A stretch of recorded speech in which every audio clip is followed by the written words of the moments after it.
talk about this mock scrape. You know how people always talk about these big scrapes, these big community scrapes. Did you make it like something like that, where it's like big, noticeable? You wanted him to see that as well as smell it too. Early summer, I made this scrape. It was just in the perfect spot. It was really in the only spot. Really, just completely made my plan work. So I had to make it do, and it it was. I had to zip tie a branch to it. Like I made it look good. I made it really nice. And it's funny. I sent pictures to my buddy Justin Barnes and Joey Saka, and they were shitting all over me. They're like, dude, that scrape is so high. Like that branch is so high, and Yeah. this buck's name was Shaq, so they made a joke, and that scrape was called the Yao Ming scrape. I made the damn licking branch way too high, so I actually went in there the next day. I'm like, damn, you're right, that is way too high. There's nothing going to be touching that. So I went in there and kind of pulled the branch down a little bit and made it better. And as soon as I did that, man, I had fawns hitting the scrape, I had little bucks hitting the scrape, does hitting the scrape, and obviously Shaq and Scrooge went to the scrape a few times, but he didn't really like hit it. He just hit the licking branch. He gave it a little tickle. Welcome to or back to Hunt the Season podcast. On this episode, I sat down with Ty Forbes from Massachusetts. We talked about his monster buck that he got down that he called Shaq, and the history he had back with him. And, you know, we just really dive into the little details about this buck. Ty's a really good dude. Recently, he actually just posted a video, and he had his son out hunting with him, and they were able to connect on a deer. Really cool video. Really would highly recommend going check out Tall Pines Media on YouTube and on Instagram. Go give them a follow, all that kind of good stuff. Really good stuff coming out from that group of guys. Really real, raw stuff. That's what I like. I like that stuff. But we dive into details about how he was able to draw Shaq to him and how he was able to be patient to have the right wind, the right situation for Shaq to come out to him. It was a really, really good chat, really informative chat too. Really cool story behind Shaq. Highly recommend going and check out that video as well. Really hope you guys enjoy this episode. As we're speaking, it is November 5th right now. I am packing right now to head up to Ruck Camp in Potter County with Ethan, Zach, Breton, Jimmy, and Ethan's dad. Going to be heading up there. My plan is I was originally going to just hunt this pinch point the whole time. But I don't know. I want to go further. I don't want to be that close to camp, all that kind of stuff. I really want to explore the area I found last year that Ethan and I call the cul-de-sac. We hung some cameras back there this off season, and there are a lot of doe back in there. A lot of doe in this cut. Not a lot of human sign either, which is good. A lot of big rubs, a lot of big scrapes, little scrapes. Just signs of just bucks cruising and getting fired up and just laying down sign. So my plan is I'm actually going to hunt high because it's a straight east drop-off slope again. So thermals are really, once the sun rises, really going to hit that, rise straight up. They're going to be able to catch everything that's down in that valley right there. And then in the evening, I'm probably going to get down around 11:30 time frame. And I'm going to go check one of my cameras. Actually, there might be two of my cameras out there, so I might go check two of them. One that's out towards this point more. If I have time, I'll go out to the point, check that out, loop around, come back down the other side, and set up for the evening. Going to be riding my bike in, so I'm not going to have to walk as much, just going to have to ride my bike. And my plan is actually to attach a drag rope to the back of my bike. I do not have an e-bike, but attach a drag rope to the back of my e-bike with the glands from my the back. I don't even know what they're called, tarsal glands maybe, from my doe that I got last year. It's been sitting in the freezer the whole time, just waiting for the right moment. So I just recently took them out of the freezer, put them in bags, triple bagged them so they wouldn't leak. Put a bunch of scent inside of it, rut scent that is, from some companies. Put that in there, and I'm going to see what happens. I'm going to literally drag almost the whole way in, but I kind of want to wait till this Y split off, and then I'll start doing it. because I think the bigger guys are back in the back right there, where there's not as much human invasion and pressure. But that's my plan. So right now I'm going to say, as Monday, as this drops, buck down, baby, buck down. But that's my plan. I'm going to speak it into fruition, and hopefully that it comes true. But I think there's going to be at least 1 or 2 buck going down, or doe. I have a doe tag. I think everyone else has a doe tag up there as well. So I'm hoping that we can at least get 4 doe down up there. That'd be pretty cool. And maybe 1 or 2 buck. That would be a great rut camp. Either way, it's going to be a fun rut camp with a bunch of guys, a bunch of cool guys. Gonna, tell stories. Gonna hear some stories. Gonna, just share experiences, tips, and all that kind of stuff. I mean, they're all from different states, so it's gonna be really fun. I really hope you guys enjoy this episode. Remember to like, subscribe, give us a rating on Apple and Spotify, and have fun November. See you. I'm like going in isn't bad. It's coming out that sucks, because like I've been either walking up the mountain all day, walking around to find hot sign, or I've been sitting in the stand all day, and it's like my muscles are toast. But Yeah. I don't know what's worse, walking all that way or sitting all day. I'm not sure what's worse. I think it's both. Like combining Yeah. both. Like you wear so much energy out by walking, and then you're sitting all day, and then like you got to fire your body back up to walk the 5 miles out and ride the bike out again. And it's like sometimes I think to myself, like, what the hell am I doing? Like, what? Yeah, dude, that's yeah. We don't have much of that up here in Massachusetts. Where you are anyway, right? Like, there's some good pieces of public up there. Oh, for sure. Yeah. There's some really good public up here. No question about it. Yeah. Yeah. I'm kind of like in a suburban setting where I'm at. Yeah, but I don't know. Like I could hunt ag, but just to me, I just am terrible with ag deer. I've had much more success with like hunting the mountains. Like just lower deer density means like the sign is just better and more relevant than like hunting ag deer, where it's like that's probably hit all the time by something. Right. And it's like plus you have a really good reason to be where you're at. Yeah. There's a few good reasons. Yeah, there's for sure. I have not got him on camera though at all. Yet. Really?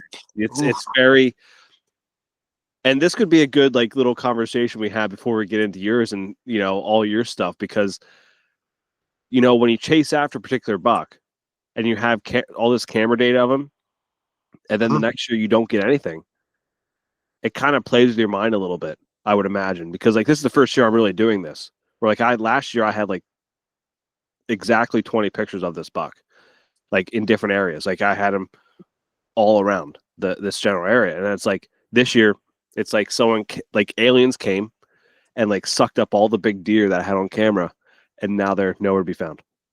It's like I wonder if he's on a different food source, or I wonder if he's on a different area of the mountain where there's better maybe white oaks. Yeah, I have a theory that I'm like, but I don't know how I would be able to like prove this unless I had like an abundant amount of cameras and an abundant amount of time to like figure it out. Like if bucks, like certain age class of bucks, because there's one doe in the area. Well, I guess I have 2 theories really. There's an older doe in the area that I think had her last like cycle last year, and I don't think she's in anymore, because every time I have her on camera, there's no fawns with her. She's always laying in a scrape, and it's like she's just waiting to be like bred, right? So in my mind, it's like, what if every mature buck knows that this doe is coming in for her last time, and they just want to be the ones to produce with her for one last time, possibly the one, right? Yep. And then once that happens, all those buck move out, and then they never come back to that area because they know that doe's done producing. And if she doesn't have offspring, why come back to that area again? Especially in the big woods with low deer density. And then my second theory is, what if like every year, like you said, the food source, like they just migrate to a different area, and they know what year to come back to that area because red oaks are producing more or white oaks are producing more in that area. It's like they just know because they're so mature, they just keep moving section by section. Yeah. Now let me ask you this. I know up here we got like no rain this summer. Yeah. Did you guys have any rain, or did you guys kind of have that drought too? And if you did have a drought, is there a water source nearby? So we did have the drought. It was, I don't know if it was probably like you too, where like the beginning of the summer it was like really wet, and The then spring was yeah, really wet. Yeah. right, and then that second half, like the July to pretty much mid September, Till drought. right now, till right now, Right. really. I Yep. mean, we've had rain. We've had decent rain 2 days out of the last week, which have been really, really good for us. But up until recent, we haven't had any rain. Yep. Yep. Same down here. And the water source, there's one water source that I was keying in on, but I don't know if they're drinking from that just because it's, I would say, contaminated water. Um, it's coal mine water, all that kind of stuff. So I don't know if they're necessarily drinking from that as much as they need to. But the major water source is on top, kind of like in a swampy area.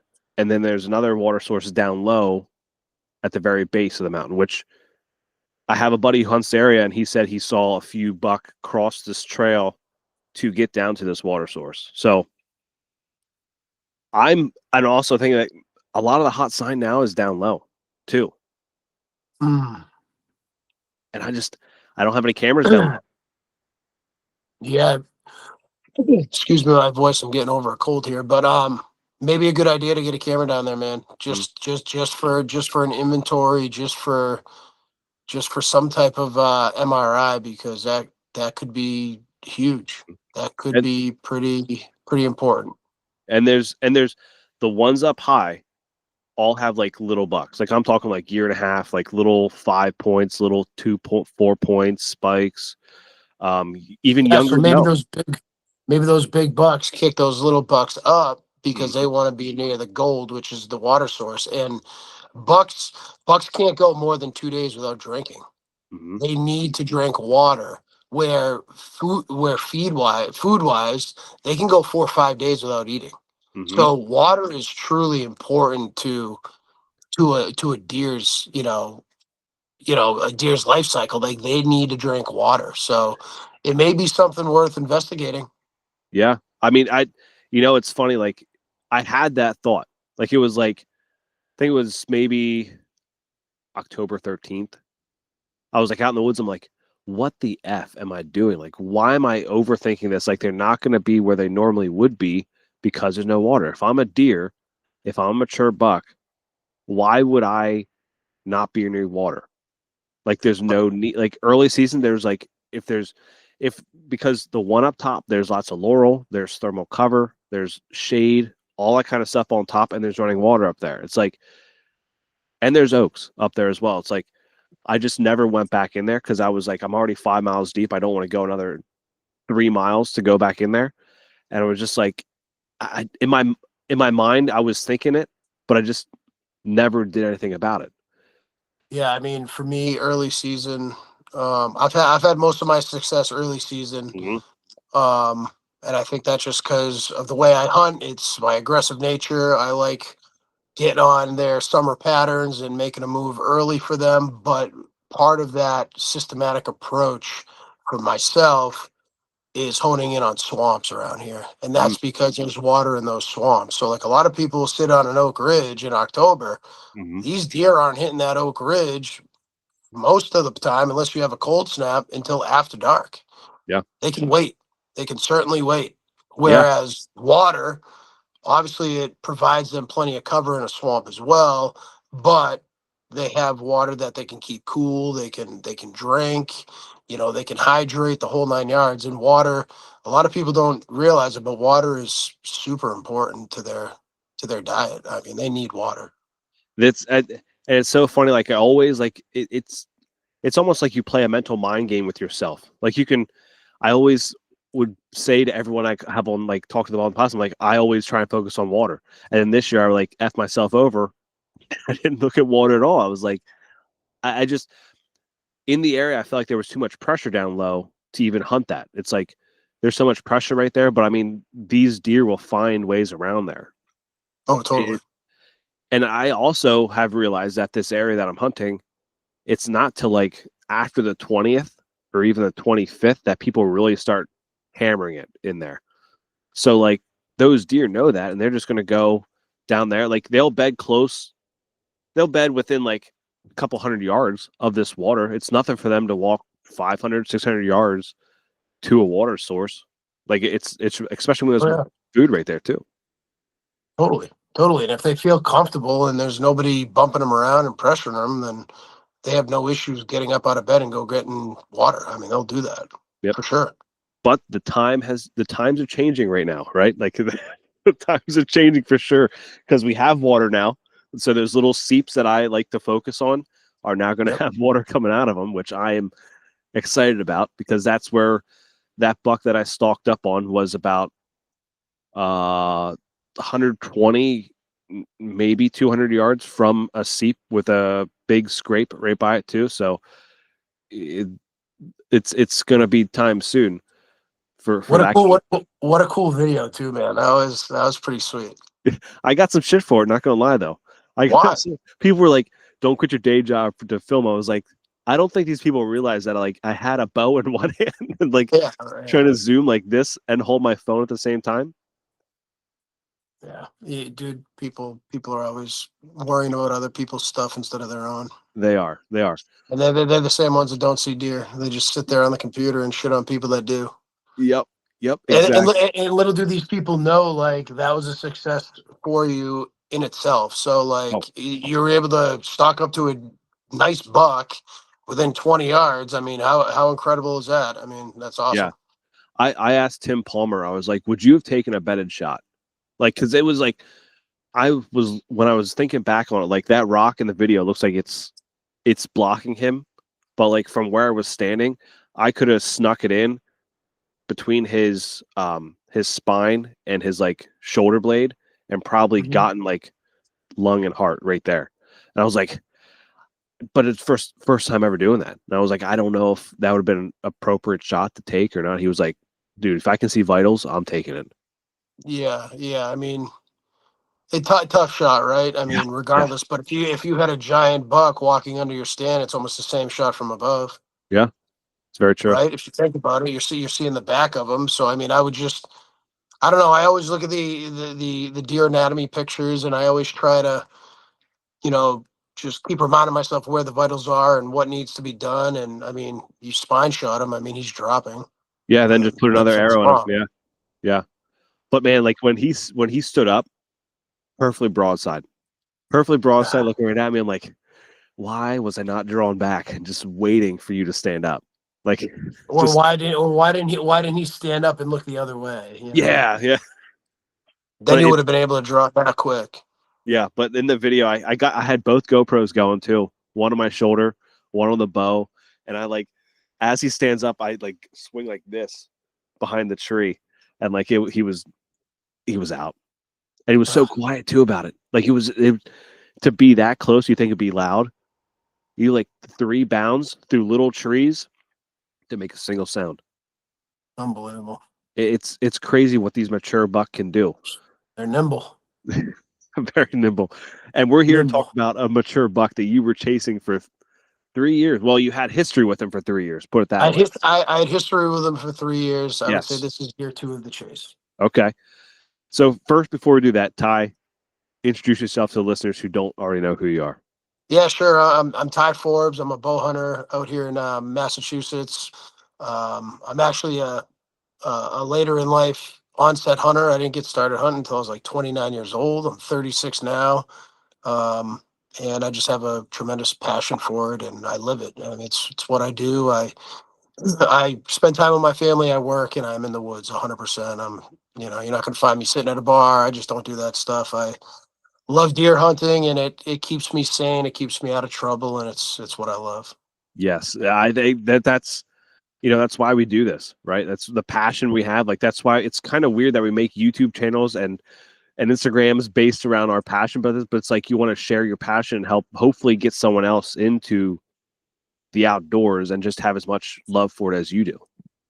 Yeah, I mean, like a lot of people think that, people that have an Instagram or YouTube do it to try to get famous. Like I could give two shits about being famous. Mhm. Like it has nothing to do with that. I mean, for me, it's an archive of my hunting journey, and it's something Mhm. I can look back at years down the road.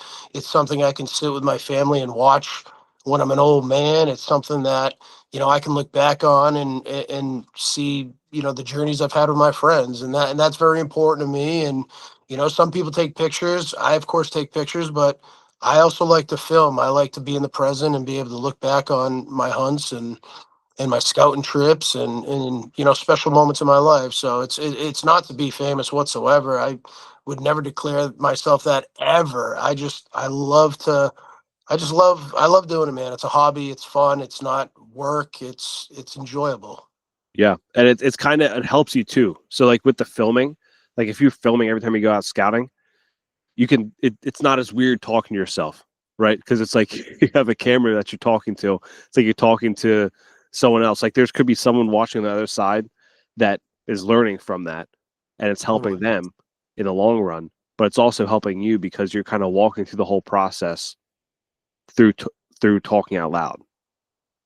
Yeah, and I think like for myself, like a lot of people have already heard my story, how I was brought up, and my childhood and things like that, and talking about it is almost therapeutic for myself. It actually helps me get through it each day and become a better man. So, I can't tell you how many people have reached out, in the same situation I'm in or had the same upbringing that I did, and they're very thankful that I've talked about it and I've put it on a platform, and that to me is the most important thing. It's not to say look what I've overcome, look what I've done. It has nothing to do with that. Mhm. It's how can we relate to other people and help other people in need, and who can also help me, and it's pretty cool. It's I've I've I've been able to get a lot of great relationships just through being on social media, and that's Mhm. important. Granted, Yeah. I've lost relationships too. I mean, there's always a catch-22. There's always a double-edged sword to everything. But Mhm. I would say the people that I was friends with that aren't in my life right now, they're not in my life for a reason. Yeah, yeah, it's kind of weird how things work like that. Like I've told my wife numerous times, like things happen for a reason. Like it's always there's always with a positive, there's an equal and opposite reaction to that positive reaction. So like even if you have a positive one, there's going to be something negative, but you got to take the positive from that negative. So like it's just how life works. It's kind of weird how life works like that sometimes, but it's just it has to happen. Like there's no rhyme or reason to it. Just Hopefully. if you can't have you can't always be have positive stuff happen all the time. There has to be something negative, but you take something away from that negative and you learn from that and become better. Yeah, and I think that's an important part of your life and Hmm. and journey that we have is failing and going through hard times in life, because there's a lot that you can say about a person for overcoming something that they Hmm. went through or a failure that they had, and it's just part of the process of life, and we really have to grasp those failures too, because they're just as important as the successes we have. Absolutely. So we'll get into this buck now. We'll get into Shaq. All right, because I did realize that that you like to get your buck down pretty early because Massachusetts is a 2 buck, right? The 2 buck state. $2 there. Okay. Yeah. That's actually pretty cool. Like, because you have two targets, like a 1 and 2, so you could. So that's pretty cool if you get 1 and 2 down in a year. That's pretty accomplished right there. Early season, I realized that I was like, man, he does get a lot of his buck down the early season. What do you think is the key to that? Like just finding their routine, figuring out where they bed, all that kind of stuff, or like what do you Yeah, I think? mean, I think a lot goes into it. There's so many things that go into it. I mean, it took me 3 years from when I found his first shed to get an opportunity to kill him. So a lot of it just goes down to patterning them, finding out what they, trying to really learn everything about these deer. I want to learn their behavior. I want to learn where they're vulnerable. I want to learn where they're comfortable. I want to know, what their demeanor is. I want to know where. where they bed, obviously. I want to know the deer that are in the same area as this deer too, because that can determine a lot of things as well. And I love honing in on spots where you have to really become comfortable with being uncomfortable. And I like going to spots where nobody wants to go. And if there are people there, it's very, very few. So Hmm. it's really just kind of finding these small little hidden gems that people overlook. And in suburban world, um, there are a lot of spots that people overlook because they just are too lazy, they don't want to get in there, or B, they just don't think deer are there, and deer are there. Deer are going to go wherever they feel comfortable and they're left alone. It's a Yep. fact. Yep. I mean, If they're if they're I mean, with PA here too, like people put on a lot of drives. Like during rifle season, there's a lot of drives. And, like deer will still go, like deer will still do their deer stuff throughout the day, but they're going to find spots that people don't want to go. Just like you just talked about. Like there's certain things that I don't want to say on a podcast because people take those and oh, I'll go here then. Because there's certain things I'm trying to figure out first before if I get this buck down, I think I know where he would feel comfortable at, right? But you're exactly right. Like they're going to find those pockets that they feel extremely comfortable in because they're like they can see visually, they can see everything going on around them, but yet they know that no one's going to see them. exactly. And I like for Shaq, I wouldn't really even say I was in his core area. Mm-hmm. I don't I have like an idea of where his core area was, and I think it's where I found him dead after I shot him. But I don't think where I necessarily killed him was his core area. He was on like a 2, 3, 4 day pattern coming in and out of this spot. I think it was more so a night feeding area and a spot where he could jump on an early doe going into her cycle. And Okay. and there was a doe there that bred early. And the only reason I know that, and it goes back to, like I said, know your deer that surround your target, is um, she dropped her fawns very early last year and very early this year. So I knew, some people would just look at that and say, oh, I got pictures of a fawn. Me, I'm looking at that as, oh, wow, she dropped early in the summer. That means she goes into heat and her estrus cycle starts very early. So for me, that makes sense why he was kind of on a 2, 3, 4 day pattern coming in and out of there, all summer leading up to the season, because he was probably getting a little to munch on for one. He Mm-hmm. was in the swamp for water for two, but he was probably scent checking to see when she was going to be coming into estrus so he could breed her first. And I kind of honed in on that a little bit. And that, I'm starting to put the pieces of the puzzle together. And I certainly think that's one of the reasons, because come rut time, this particular spot, he's gone. He's Mm. gone. So he's completely gone come rut. Yeah. So why is he there then? Well, he's there because there's water in the swamp. He's there because there's plenty of cover. And I think part of the reason was this particular doe came into heat super early. And who's to say he wasn't the first one to get her last year or the year before? He Mm-hmm. very well could have. Maybe she wanted him to breed her, and maybe he's been the token that has bred her the past 3, 4 years. You know what I Right. mean? So I kind of hone in on that too. It's looking at the bigger picture. It's not just looking at what the deer's doing or where this deer lives and trying to figure that out. It's try to figure out what makes this deer tick. And Yeah. I think that was part of the reason.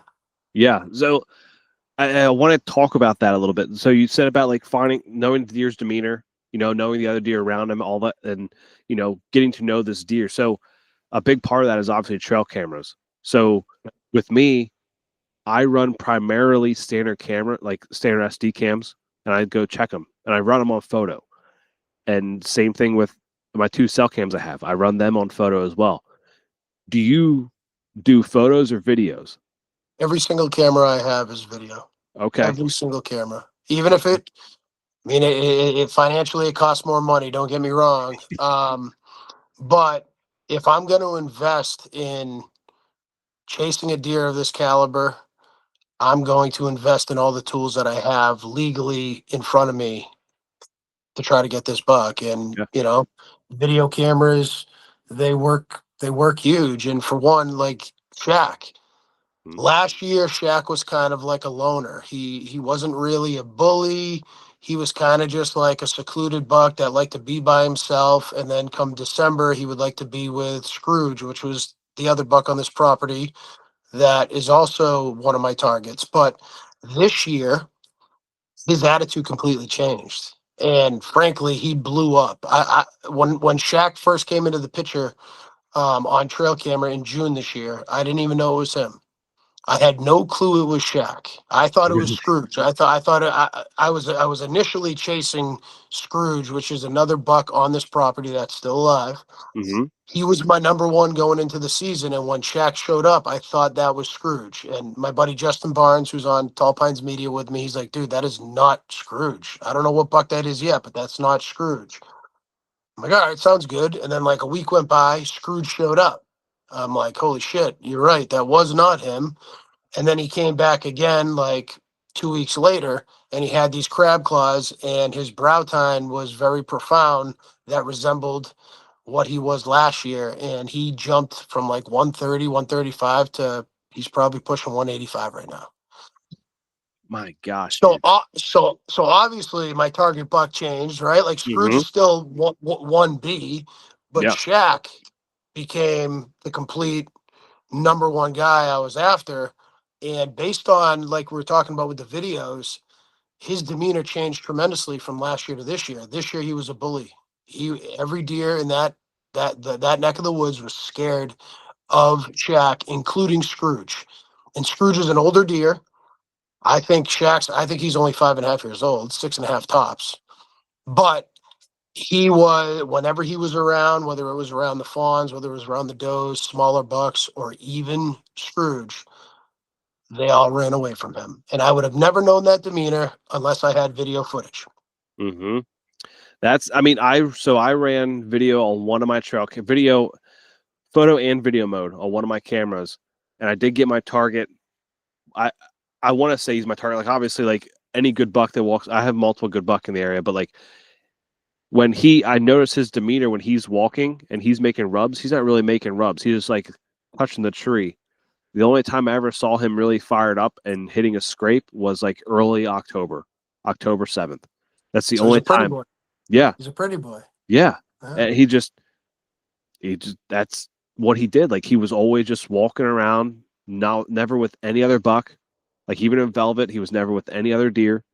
So it was kind of like, but I wish I did have more videos of him. I wish I did run more video mode because I could really tell what he was doing, or if he was grunting, or if he was doing whatever. Like that's one good thing. Like, did you ever notice any like Shaq grunting or doing anything like that, like chasing him around? So he grunted.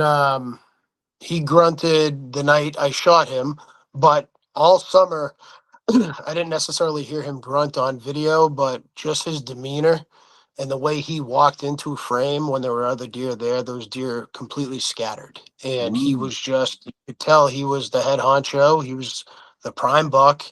He may Mhm. not have been the oldest buck, but he was certainly the prime buck, and he was the biggest and strongest buck. And I use that to my advantage, man.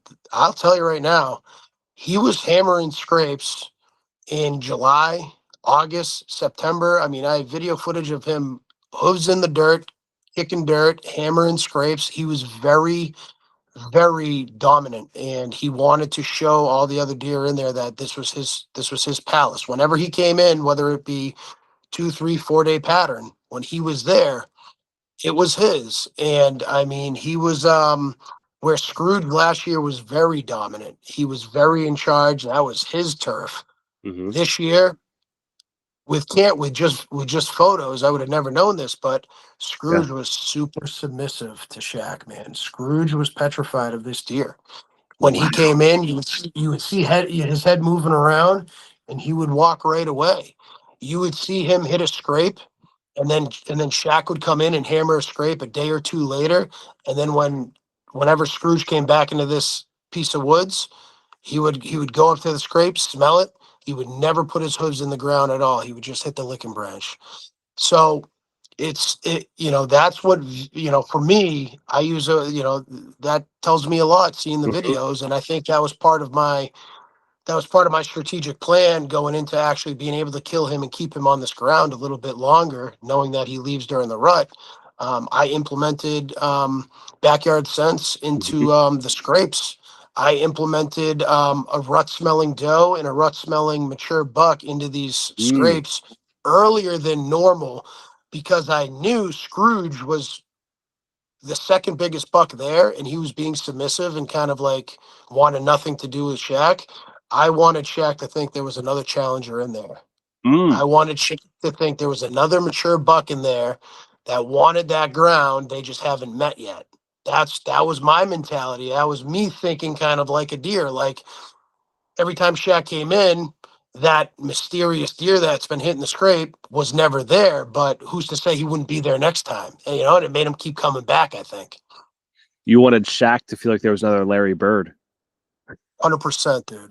I'm not a big 100%. basketball fan, so I might be getting ripped apart for that. I don't know my Yeah, basketball players. Larry Bird, Robert Parrish. Let's say Robert Parrish. There we Robert go. Parrish was a big guy.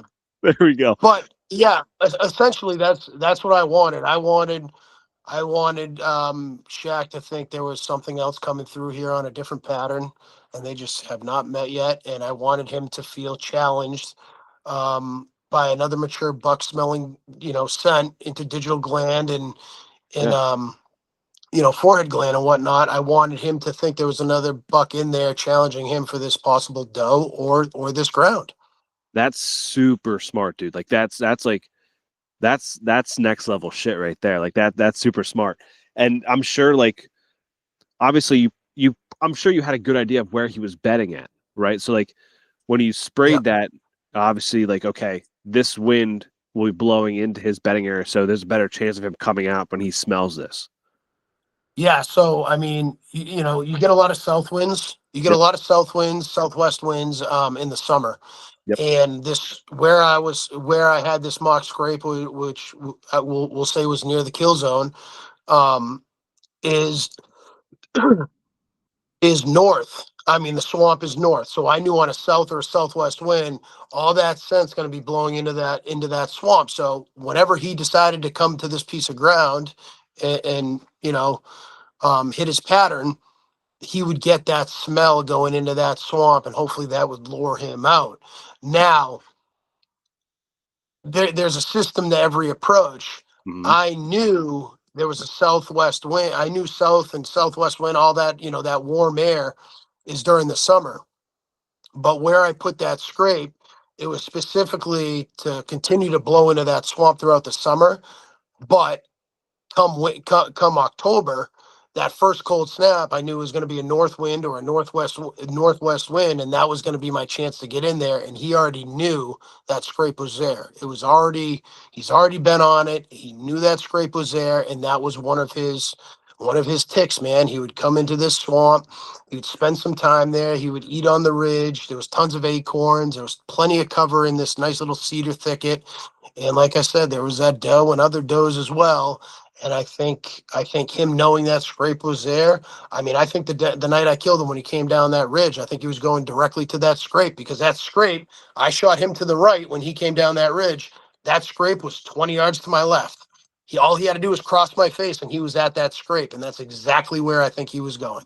So you made a mock scrape. Like this wasn't already a pre-made, like this was a mock scrape you made. I made this mock scrape knowing that this was going to be the spot where I would get the opportunity. So you were dialed in that you had a mock scrape all summer long blowing in that bedding area and then one switched north. Because in my mind, like I'm thinking like if I'm a mature buck, if I'm sitting in that bedding area all day feeding, I'm able to smell that scrape. I'm getting that scent of that other mature buck, that other doe, all summer long and whatever. And then all of a sudden that north wind flips and I can't smell that shit. I'm going out. I gotta get downwind of it. Check it, And it's dude. wild, man. It's wild too. That's Like next level. everything's just starting to make sense to me. Like I'm still on cloud nine over this, and like even what you just said, it's starting to click a little bit more. So in the episode, when I was filming this, I kept saying he's going to come down Broadway. He's going to come right out of this doorway. The swamp's directly in front of us. He's going to come this swamp mid ridge, and he's going to hit that scrape. I kept saying that over and over again because that's what he was doing all summer. But guess what? That was with a southwest wind. Yeah. The night I killed him was with due strong north wind blowing behind me. So guess what? He wasn't getting the smell. He wasn't getting the whiff of that scrape going into that swamp. So what did he do? And now it's all making sense to me. It's funny, man. He went out the backside of that swamp and he went top ridge to try to get around that scrape and drop down. That's what he did. Because Yeah. the wind was blowing behind me, scrape was in front of me to the left. Normally he would come head on. He Right. didn't. He went around, went up the ridge on the backside of the swamp, looped around, and then cut down in front of me. So he was trying to probably get that he was probably trying to get, obviously he was trying to get downwind. I mean, we know that, but it could have been because of that scrape too. So it's all starting to click right now. And it's funny because people talk about J hooking all the time. And that's like the definition, like the perfect example of a J hook right there. Like he Perfect. took the long way around to Yep. just, instead of coming right to it like he normally would, he J hooked the long way around. Yeah, and I had the scrape on like the low, like basically it was like the cedar thicket knoll that kind of dropped down and met up with the ridge, and it went down probably another like 30, 40 yards. So the scrape was on the lower part of the ridge, and normally he would just run that straight out of the doorway in the swamp that I had found last year scouting. And then on the backside of the swamp, he has a couple doorways coming into that whole swamp where he beds. So normally the wind is blowing down the ridge and thermals are dropping, so he can stay low and come right to that scrape. But with this north wind, all he had was thermals, and I think he liked that wind, so he wanted to get above the ridge so he could get all that wind and scent check that entire ridge before dropping down. And he never got past where I was sitting, so he never caught my wind. Okay, he stayed in front of me the whole time. So being that you never really saw that route from him before, when you set up, how far away from you were that scrape? Did you like kind of expect him? I mean, like kind of have like a general idea of like how far around he may try and come, or do you expect him like we just talked about, where like you thought he'd come straight out from that? So where I was set up in this like cedar thicket, it was very thick. But behind me, I was on the backside of the knoll. So instead of my thermals dropping down the knoll to the ridge where he normally came, my thermals were dropping behind me. Okay. I was on the Yeah. backside of the knoll instead of the front side of the knoll. So Oh. I almost had like a sideways shot to that scrape, not a head shot, not a direct shot. Okay. So I knew with the north wind, my wind's pulling up, well, actually pulling behind me, and that wind is just going to make my thermals drop behind me too. So I knew I was invisible, anything in front of me, and I was basically backed up. I was tucked up like behind that knoll. It drops down. There's like a little deer run behind me, but it's pretty much it's all like cedar drop down. Like it's just drop cedars. It's really thick. It's hard for them to walk. And I knew for the most part, he kind of stayed in front of that knoll, like on that. He would come on the knoll, and then it was almost like a draw. I guess we Yeah. can call it like a draw. Yeah. That scrape, how far away was that from his like bedding area? Like, was it like on the edge of it, or like was it a good distance away from it? Yeah, I would say it was about 95 yards to the doorway Okay. of the swamp. So if he was right at that doorway, 95 yards, but if he was bedding in the back of the swamp, I don't know, anywhere from 125 to 175 yards away. Okay. All right. And was it higher than it, or was it like on the same level? It was it had to come up a little bit. Yeah, Okay. he had to come up a little bit. So the swamp was lower. Okay. The swamp Yeah, was a little lower. Yep. I always wonder that because, like, obviously with me hunting mountains, when I find one on the bench, I'm always like, okay, obviously thermals have a bigger play with where I'm hunting than with where you're hunting at. But thermals are thermals, right? It doesn't, they're still going to have an effect some way. But like, I've always think like, okay, if I don't have a wind that's over like 10 to 12 miles per hour, it's thermals are going to overplay it. Huh. I'm never like, it's so much more complicated with that. Like, I have a scrape at the top third. If I'm I got to kind of set below that a little bit because my thermals and my wind, depending on the wind situation. But I mean, with the north wind, you almost with that shooting to like the left of where that scrape is, you were kind of giving him the wind that he wanted. I was. And I it was was. like if he would have went behind you, he would have smelled you right away. Yeah, I mean, yeah, and frankly, when I heard the ruffling of leaves, I could not see because I was in a thicket, but up the ridge to my right, if I could not see him, I knew it was something up there making a scrape. When he was making that scrape, he was probably parallel with me. If he went any further, if he Yeah. went what, if he went any further west, he would have winded me. But instead, he was hammering a scrape. I think he hammered another scrape, and then he started rubbing a tree. And this is all just from hearing it. I could not see him. I didn't Yeah. even know it was him yet. And then for some reason, man, that 10% luck, right? He just he came down the ridge and he came into this thicket, which he normally would come into. I mean, there was a bunch of oaks there. Like, Yeah. you know, he's not the only buck there. There's little bucks there. There's does there. I mean, fawns there. I had fawns, does, bucks, the whole 9 yards hitting this one particular scrape. But when he was there, that was his scrape. So I made sure, part of my whole plan was I wanted that scrape out in front of me, knowing that a north wind, I wanted to be behind that scrape with a north wind. Yeah. Yeah, the fact that you made a mock scrape right there to draw him out and try to like set the trap, Yeah. and the way you set up, dude, like that's next level shit. And you've only been doing it for a handful of years. Like it's like there's a lot of people that aren't even to that level yet, and that's pretty freaking amazing. Man, when I tell you I spend time with my family, I work and I Yeah, concentrate on thing it's all I do. It's my life. It yeah, truly is. I have an addictive personality and I'm yeah. addicted to hunting and it's a good addiction. So Yes, yeah. I think we're in the same boat because I would rather sit and scroll on X than sit and scroll like on any other thing else, right? Like, yeah. like I'll have football on and I'll still have OnX up and just keep looking at it and be like, okay, where can I set up? What's the wind right? What's the temp? All that kind of stuff. Oh man, I mean, the amount of no's I got knocking on doors around this, like, Yeah, a 5 mile radius here. I mean, it was incredible. I get so many no's. So pretty much all no's. And I only had this small little piece of public ground to work. yeah. So let's talk about this mock scrape.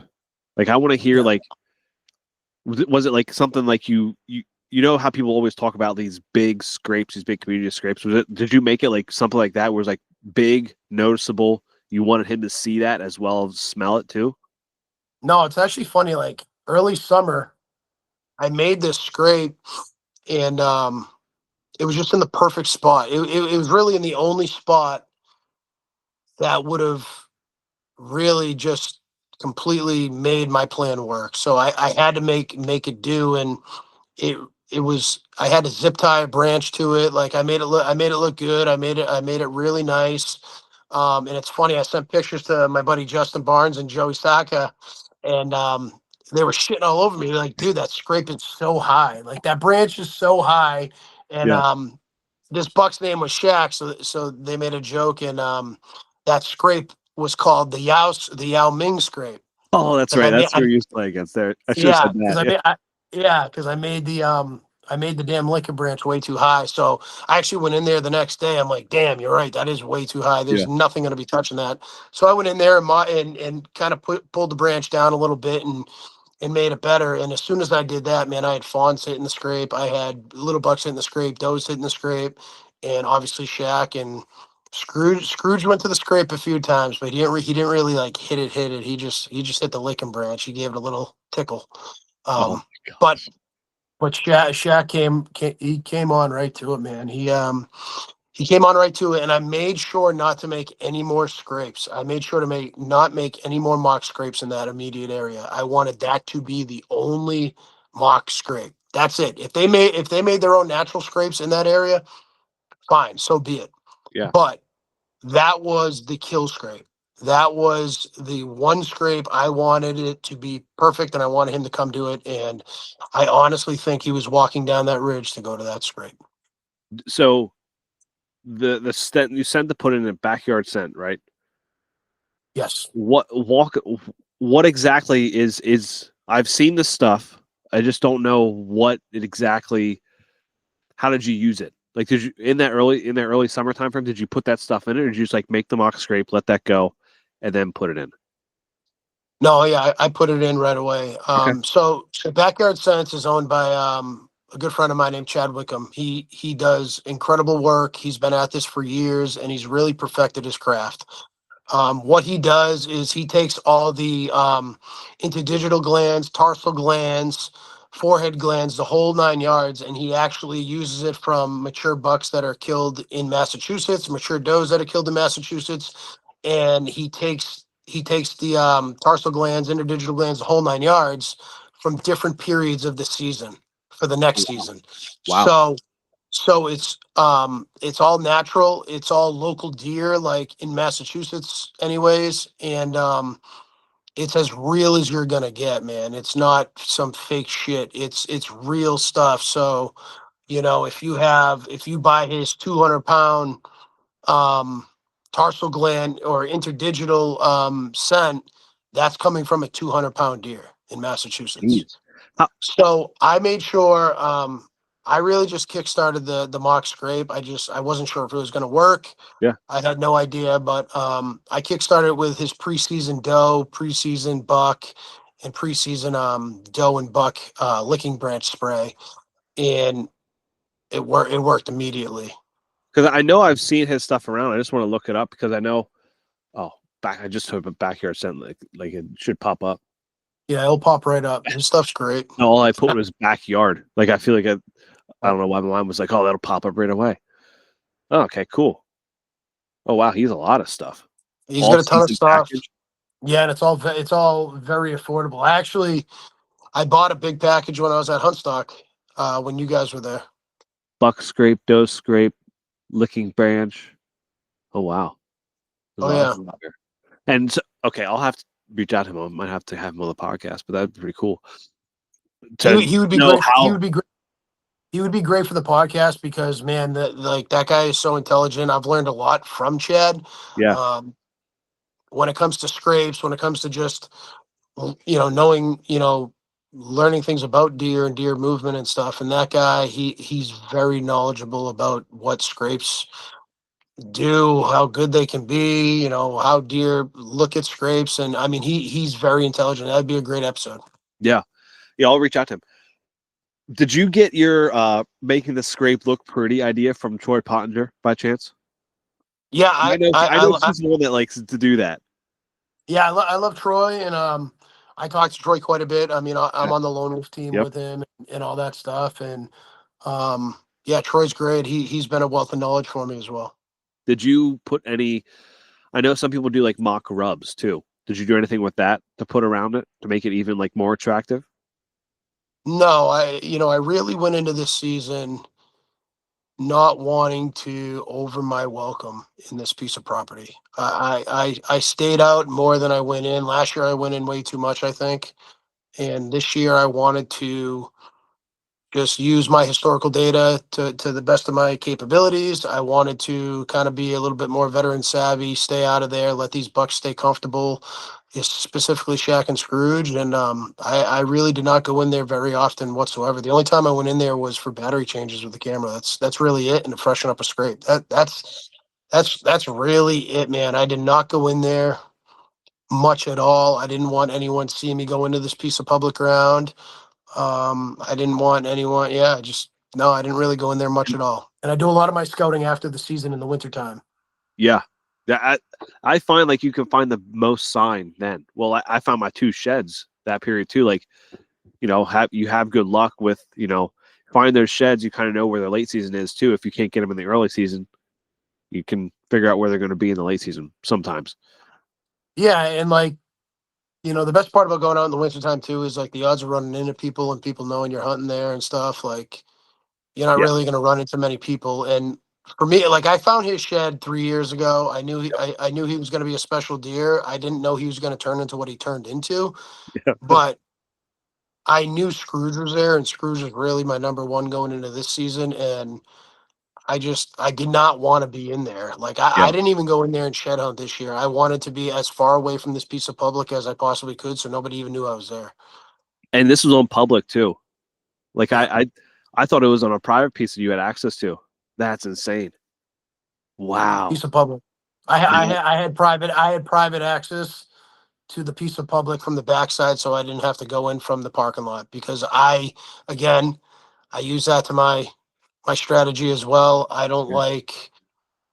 I like getting in there super early, and I Yeah. don't like going in from the front and bumping deer. I rather, if I can get access, great. I was Yeah. fortunate enough to get access to go onto this piece of public.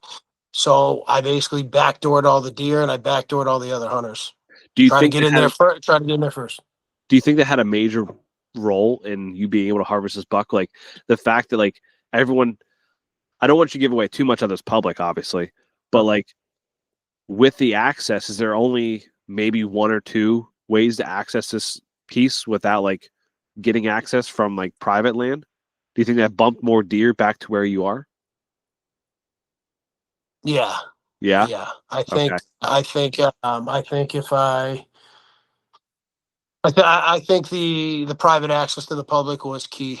Was Yeah. key. I didn't have it last year, and I actually bumped this deer. I actually bumped Shaq last year walking in. So yes, 100%. And Wow. That's I knew that because whenever he decided to come into this piece of property, like I said, it was a pattern. It wasn't he was not there all the time. It was not yeah. his core area.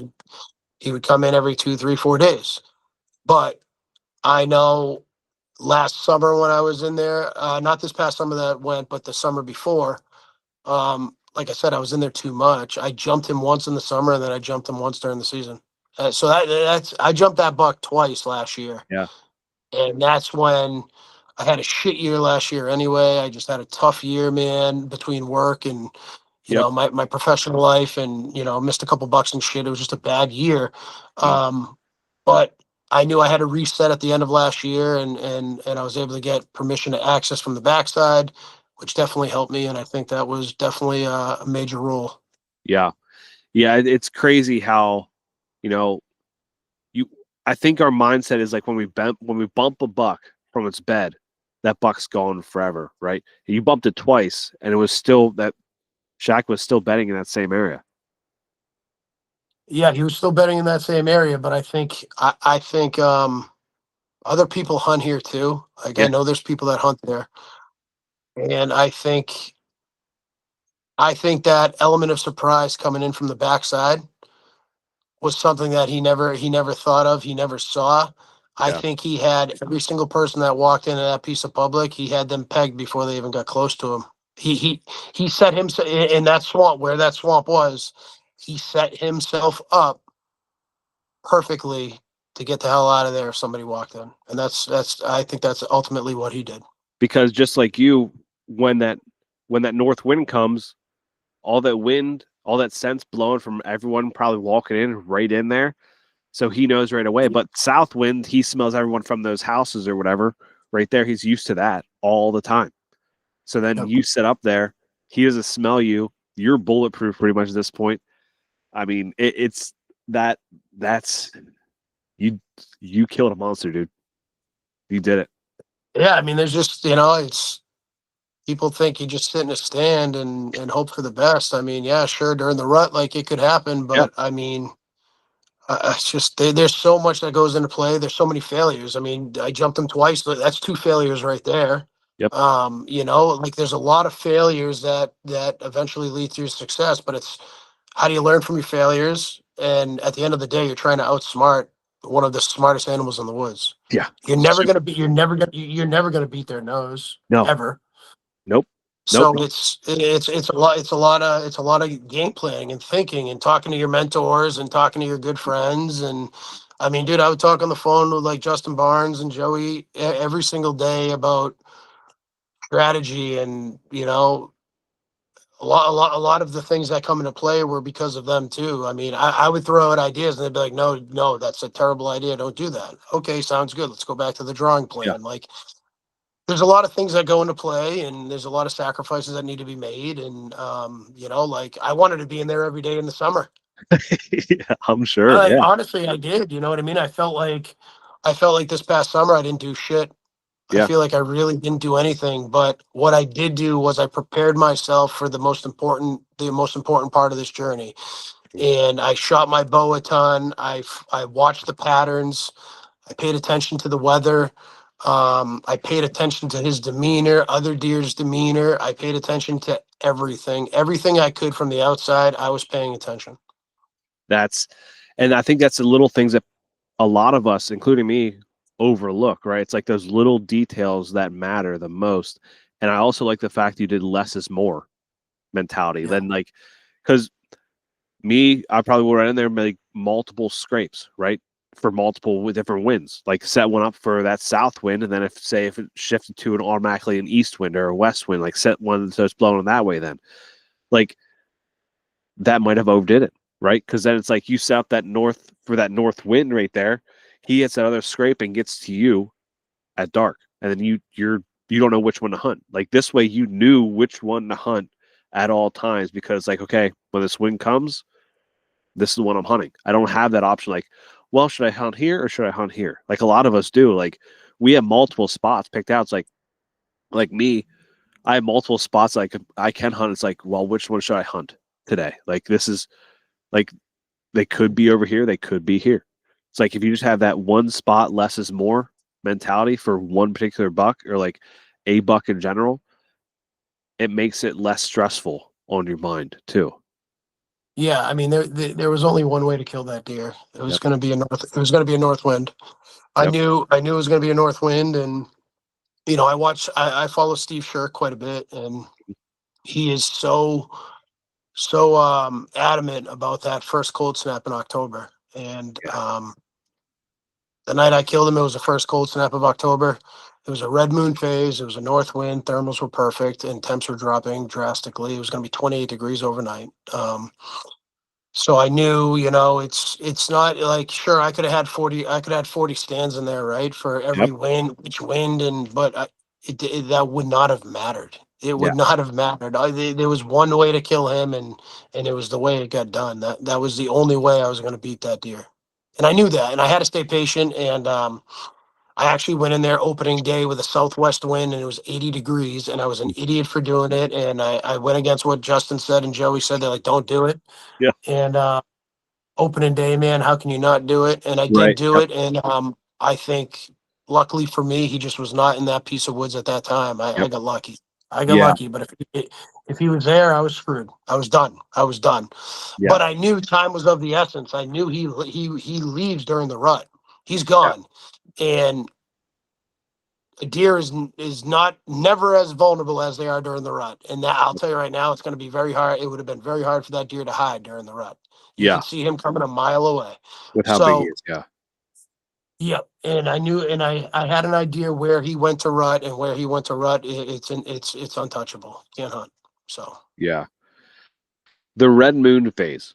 I want to touch on that before we end the podcast here because I've never really looked into it, never really I'd listened to a few podcasts about it, but never really got the gist of it. It's like when did you start hunting or looking at the red moon? Has that always been a thing, a card in your deck, or is that something new this year? I would say, I mean, I always kind of like paid attention to it over the years, but I think this year, definitely paid attention to it a lot more. Like that red moon phase and that cold snap coming. Like I had me and the guys on Tall Pines, we had that red moon phase circled on the map, on the schedule. We had that circled from September on, August on. We knew that was going to be a great opportunity if a cold snap came, and sure as hell, a cold snap came. So that red moon phase was big, and I just think, I mean, even fishing, like my dad's a big fisherman, and he Mhm. raves about fishing during the red moon phase. He thinks the fish something, the moon does something, whether it's the gravitational pull or whatever it may be, it gets these deer up. And who's to say that the red moon phase didn't help him get up that extra 20 minutes early to give me an opportunity, because I only killed him just before last light. Yeah. So I mean, I think everything has to be perfect. Yeah. Like it's so hard. You got to have a little bit of luck. you got to make the right call. You got to be patient. You got to be consistent, and everything has to be perfect to line up to target a buck like that and to kill a buck like that. You know what I mean? I mean, Yep. sure, someone can kill him during the rut and he could walk by. I mean, that happens all the time. Hmm. But I like chasing these deer and trying to get on them quick. Yeah. Yeah. My favorite time of year is like right now, like as we're recording this is October 22nd, like that October 20th to like October 31st, like that time frame, or like even November 1st, really, when they're like cruising and they're checking that bedding area, going to like the closest doe they know that comes in heat around that time. They want to be the first ones there. That's like my favorite time frame. Like you can still kind of, if you have a target buck, you can still kind of key on him because he's not going to move too far. Because they usually in their early season, they like, in my mind anyway, they set up near where that doe first comes in. Like they'll feed around that doe, they'll do all that kind of stuff and try to be the first ones to breed her when she first comes in. But like, yeah, if you can key in on one like you did and like have a game plan and just focus on him and not like trying to have multiple deer in a different area, it makes it a lot less stressful on you, I'm sure.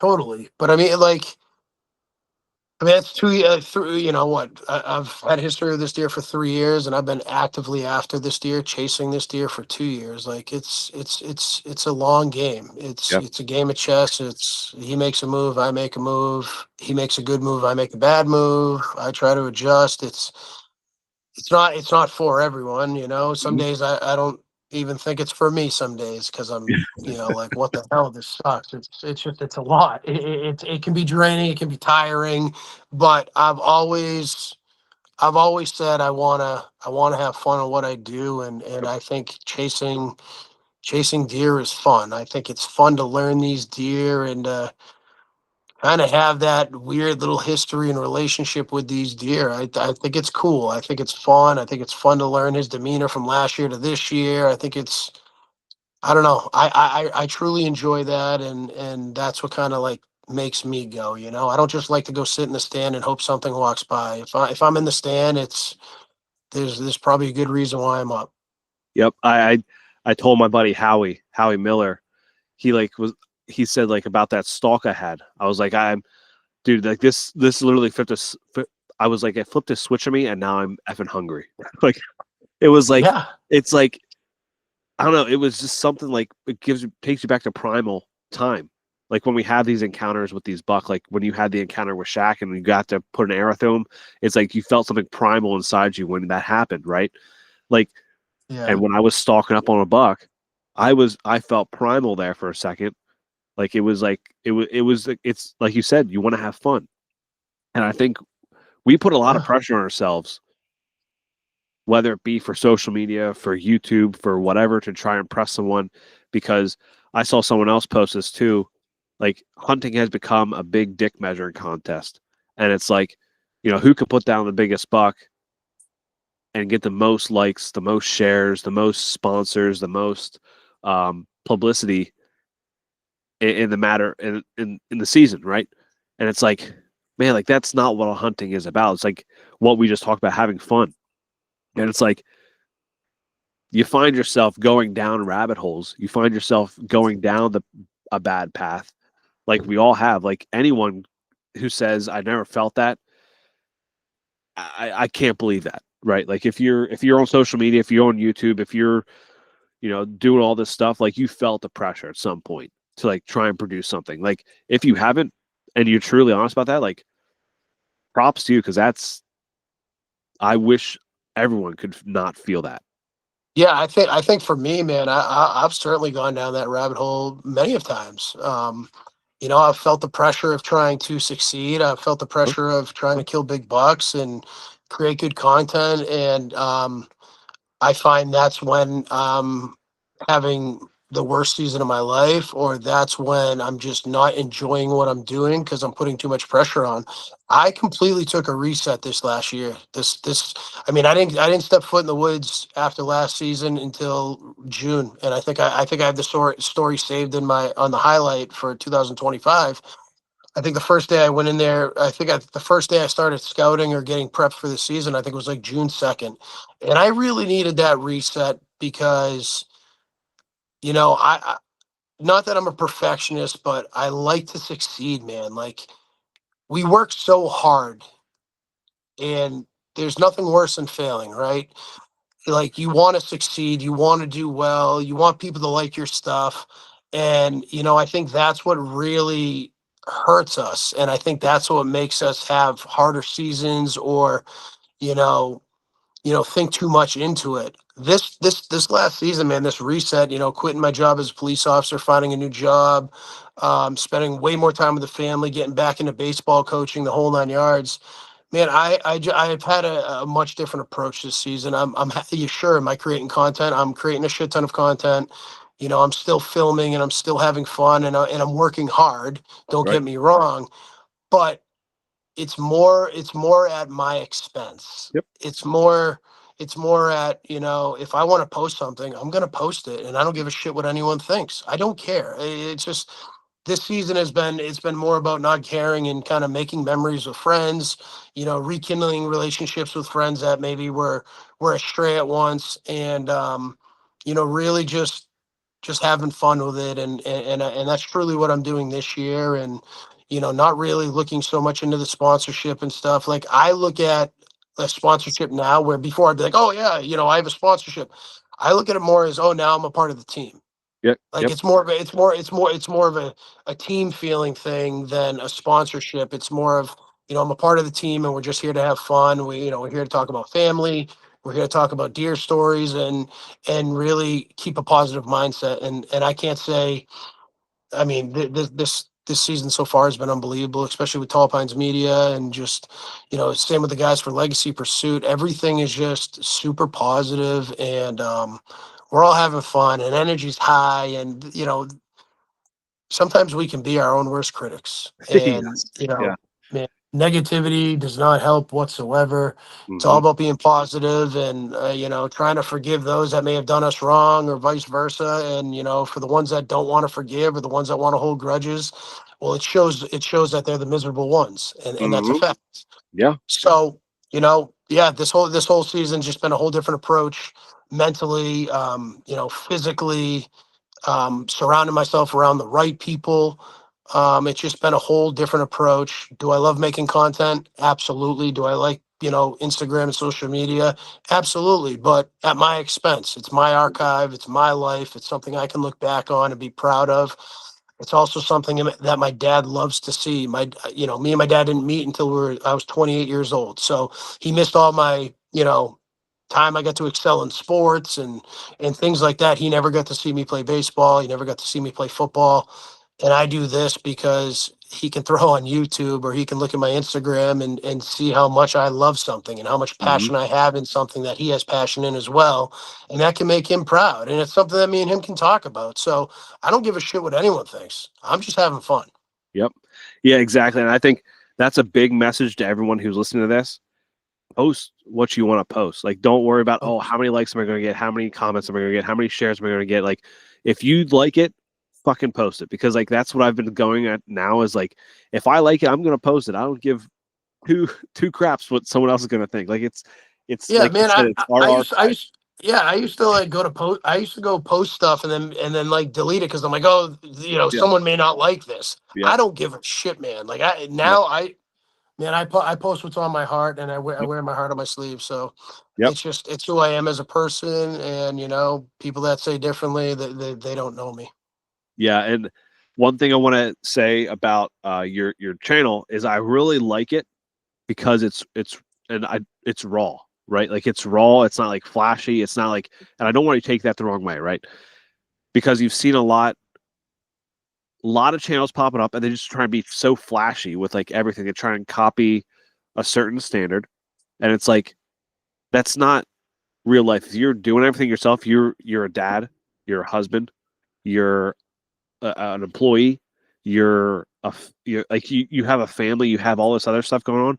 You don't have all this time to like put into editing stuff. Like that's what I've realized too over like this year. It's like I don't have all this time to just edit stuff. Like I'm just gonna when something happens, I'll put. I'm just gonna not just make a video just to make a video, right? Like, make it good when it counts. Tell a story. Like, that's all you can do. We're not professionals, and we're not working for Realtree. We're not working for Mossy Oak. We're not No. like it's like No, and I mean it's like even like I told Justin and Joey, it's like Tall Pines will always be because it's family, it's friends, yep, it's our archive for our kids, and that's something that we're gonna hold close to our chest, and it's something we love to do, and man, I edit with a damn cell phone. I don't have a laptop. All my edits. You want to talk about raw? It's all of our episodes on YouTube are done on this cell phone that I'm currently doing this podcast on. So, yeah, it's however it comes out, it comes out. If it looks good to us, it's getting posted. I don't give a shit what people say. I know there's some people in the comments saying, "Oh, the yeah. transition music, it was too loud." I don't give a shit. I don't care. It does not matter to me. What Yeah. matters to me is it was fun to make. It was a memory we have, and it's something we can look back at when we're 60 years old, Yeah. God willingly, Yeah. and laugh and have a beer over with our friends and our family and our sons and our daughters, and that's ultimately what it's all about, and that's what I had to learn. And it took me a little while to learn because the industry's tough, man. Like there's a lot of cutthroat in this damn There industry, is. and until I started to realize that and cut out the right people and welcome the good people, and yeah, it's a struggle, man. There's a lot of negativity in this industry, and there's a lot of people that will cut you at the knees if they can. Oh, 100%. And steal spots and waypoints and yeah, there's a Absolutely. lot. There's a lot, man. I don't want to go down negative routes. So like Me neither. oh, yeah. Me neither. Me Um, neither. but man, it was awesome talking to you about Shaq, about like the whole story behind him and you know, hear this master plan of how you got him to come in front of you. Like that's pretty you next level, dude. Next level. So where can people follow you, subscribe, all that kind of good shit? Sure, you can follow me on Instagram at Ty Forbes Hunting, and then you can follow me and the guys on YouTube at Tall Pines Media. Oh man, awesome having you on here. Thanks for having me, man. It's always a blast catching up with you, Cody. Absolutely.